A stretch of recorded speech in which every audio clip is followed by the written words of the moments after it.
Hey guys, this is Sarah and Jonathan from Millennial and Married, and today we have a special guest with us here. This is our friend Zoie Rose, Zoe Butts.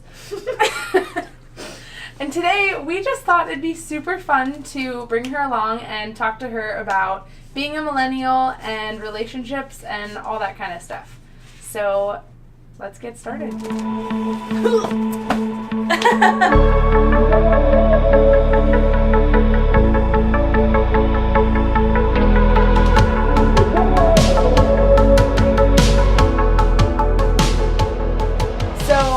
We're here today with Zoe getting my haircut. Jonathan just got his haircut too. And Zoe is a hairstylist, a barber, an educator, entrepreneur. She was the creative director at an amazing high-end salon at the age of 19.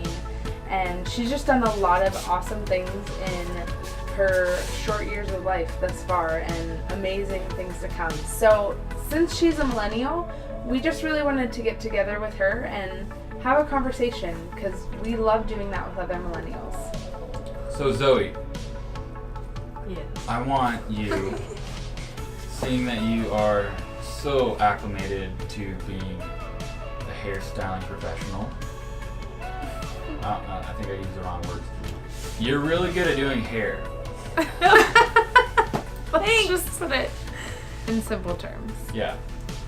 Being that your life is full of hair and style, I want you to equate a good haircut to a Your good life relationship. Is full of hair. A good haircut to a good relationship. You know what's actually funny? I laughed at you when you first mentioned that earlier, but I actually, now that I think about it, I always tell people, like, when I have a new guest, I say, like, okay, so a first haircut is like a first date. Like, you're trying to get to know each other. You don't really know what works and what doesn't. So, like, hair, you know, I don't know where your cowlicks are yet. I don't know how you style your hair. I don't know that you always push it to this side even though it wants to go to that side. But, like, date, okay, so I don't know, does she always, like, you know, she doesn't like to use a straw, or, like, he doesn't, you know, put a napkin on his lap. I don't know, whatever. Like, any, like, first date things. Yeah.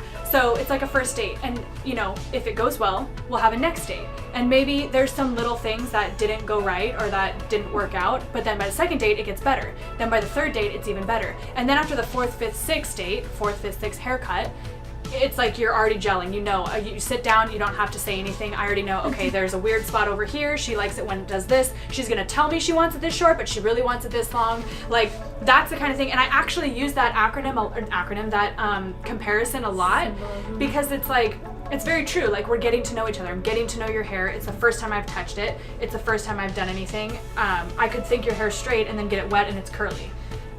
I can't relate that to anything in dating or relationships, but like. So then, how do you get that good haircut? So, like, no, actually, like, so good haircut. You know, it's like, I care what the haircut looks like when it goes out the door, but I almost care more what it looks like when I see you at Sunday on the store when you haven't done anything to it in a week, or what it looks like when it comes back in 6 weeks. Like, is it still working? Is it easy to style? Do you like it? Are you talking about it all the time? Or do you hate it and you're not telling me? Like, hair is a relationship. Like, if somebody's not happy with their hair, I want them to tell me. And I think a good haircut in that sense is like a good relationship. Like, you're honest with, you know, your hairdresser or your partner, whatever it may be. If it's not working, you make it work. And there's tons of problems. Like, people have more density on one side than the other. People are, you know, flat ironing their hair too much, and, you know, their hair's fried, but they want it straight. And it's like, you have to figure out what works. There's compromise. Like, okay, you have super straight hair, but you want a ton of volume. Well, you can't have both. So, you know, you were born with straight hair. There's nothing I can do about it unless you want to curl your hair. Yeah. So, but if you're not willing to curl your hair, then get over it.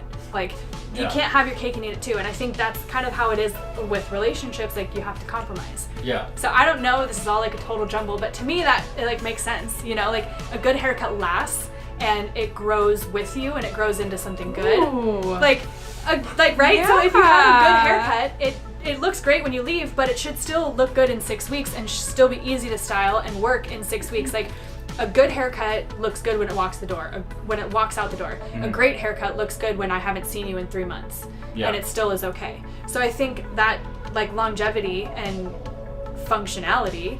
And I think that is the same thing that goes for a relationship, you know, like it grows and it grows into something else. And like hair color too, like might not even be a haircut, but like my hair is like bright orange when I first do it, let's say. And when I wash it, which everybody knows I don't wash my hair, but as it grows, now they really know. Yeah, well, yeah, it's been 7 weeks. Hello world. Like so I do somebody's hair color bright blue. Next time I see them, they will have washed it, they will have styled it, they'll have done all these things, but over time it's just been a transition. It doesn't look like crap when it comes back.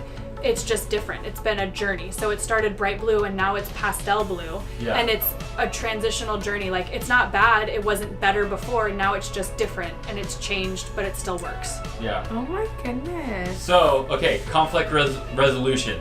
You have somebody comes in, I want straight hair, but I want volume. How do you explain it to a testy customer, like some girl, or she comes in like Kim Kardashian just bleached her hair, some other woman comes in and says, I want that bleached, Mm-hmm. you're like, that's not gonna look good, you're gonna hate it. Yeah. And how do you get them to do something that's beneficial, and then how could you equate that to working through conflict resolution with a relationship with a human? Well, I educate them. I don't say no, and it's like the typical retail answer, like for every no, give 2 yeses. So it's like, we're not gonna do that, but what we can do is this. So instead of saying no, you're saying like, how about instead we try this? Because X, Y, and Z. I never say just no because I don't want to, because then it seems like either I can't, I'm incapable, I don't want to, or I don't care enough to take the time, but it might not be practical. And it might not be something that's suitable either way. So like with a relationship, like it might just, like I could easily bleach out her hair and make it platinum, not easily, but I could make her hair platinum white in one sitting and it would be disgusting. It would be broken and damaged and it might not look good, but I just made that money and now she leaves and I'm happy. But then what happens in a few days when she tries to brush her hair and it falls out in her hands and it's damaged and it's broken? That's like, okay, yeah, you know, my girlfriend or wife like wanted to do this thing and I just said yes to make her happy in that moment and now we're screwed. Like, I don't really know, like, well, I let her buy a, you know, $1,000 pair of shoes when we didn't have the money just because it would make her happy and now we can't pay rent and now we're fighting. Like, I don't know, that's aggressive, but that's, you know. No, that's life. That's exactly how it happens. Yeah, and it's like, now what? And so, instead of you buying this $1,000 pair of shoes, why don't we go to the swap meet and find a knockoff and save up for the $1,000 pair of shoes? Like, so, okay, we can't make you blonde today, but we can do a full head of highlights and slowly get there, and then as we, you know, maybe we'll like it on the way, and you'll like it not being super blonde, and then if not, we can just continue going blonder and blonder as long as your hair can handle it. Progressive. Yeah, and so as far as that, like I have tons of guests that want to be crazy colors or want to transition. Like one of my favorite guests in the world always wants something different with her hair every single time. She'll want to work towards going platinum and then she'll come in and want to be a redhead and then 2 weeks later text me and say, you were right, I should not have done it, and now I want to be platinum again, but I don't want my hair on the ground. And so she knows, like, it's not gonna happen in one visit. It's gonna cost her a lot of money. She has to do what I say and like treat her hair with respect at home. So I educate them. So I think communication, I guess, is what it boils down to. Like, and this doesn't equate to like the relationship part, but like in this relationship, I'm the expert. I know more about hair than the person in my chair does. Yeah. But I will never make them feel like that. Yeah. I'll never make them feel like they're stupid for wanting what they want because they don't know. So now you're just talking about leadership. So even if you're right or wrong, you're talking about leadership. So, I guess. So What's the word? Humility, I Yeah. guess. Yeah. Being humble enough to admit when you're wrong and when you don't know. Like I've had guests, like, and to admit when you can't do something. Like, I don't have 4 hours to even start making your hair blonde right now. I'm not just gonna do it because you want me to and it's gonna make me a buttload of money to do a color correction on you. I don't have the time, or I don't have the resources, or whatever it may be. Like, I don't have the time today, but, you know, next time we can do, you know, whatever. And I think a lot of times people won't admit that. Or like, for example, cutting curly hair. Most people can't cut curly hair well at all.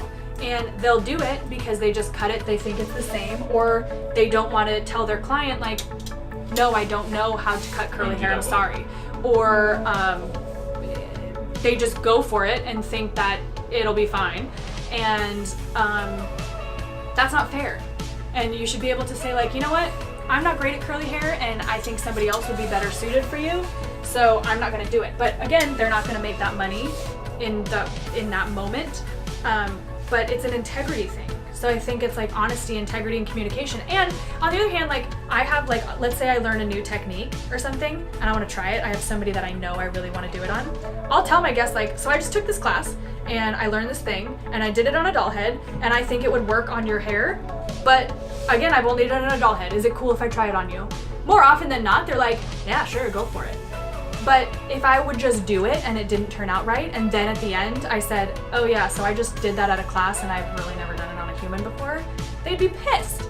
So it's like, if you just ask, or, you know, I don't know how to equate that back into hair, but if you just, I don't know. Well, it's like saying, if I'm in a I am in a relationship with Sarah, if I was married to Sarah right here, no, but that's like, you know, like let's say, something that's not in my tool house. Like, you know, hey, I want you to do this, this, this, and this, and it's really administrative, and it's very this, and there's all these, expectations. I can say, hey, look, I'm working on this. I can't really do, I honestly will do my best. Can't promise you that I'll be able to follow through to the fullest extent. And same thing that if I'm asking something of her, you know, it's just open communication with the process that you're at, because if I say that to her and she already, you've set the expectation. Yeah, and we're already at the point where she pretty much knows where I'm at, I know where she's at. Yeah. But if that's not by accident. And if that's the expectation though, is I know where you're at, I want you to try this, do your best. Then if I do it 90% of the way or 70% of the way, you know, she's stoked, versus if I'm like, yes, I can do that, or if she has that. And then you do it 70% of the way and she's like, what the hell? And vice versa, because then I'm thinking, Sarah, I thought you would have done this 100% of the way, when I'm like, no, that's more of my tool set, or no, that's, you know. Yeah. Ready? She's gonna barf. Oh my gosh, I love it. See, it's not that scary. No, it's not. It's like super focused. Yeah. And you could still like flip it all the way to the side if you wanted to. Super good. Yeah. I love it. I love it. What curling iron did you use? That one? That big barrel? Yep, it's 1.25 inches. And were you just curling like the top layer? Yeah.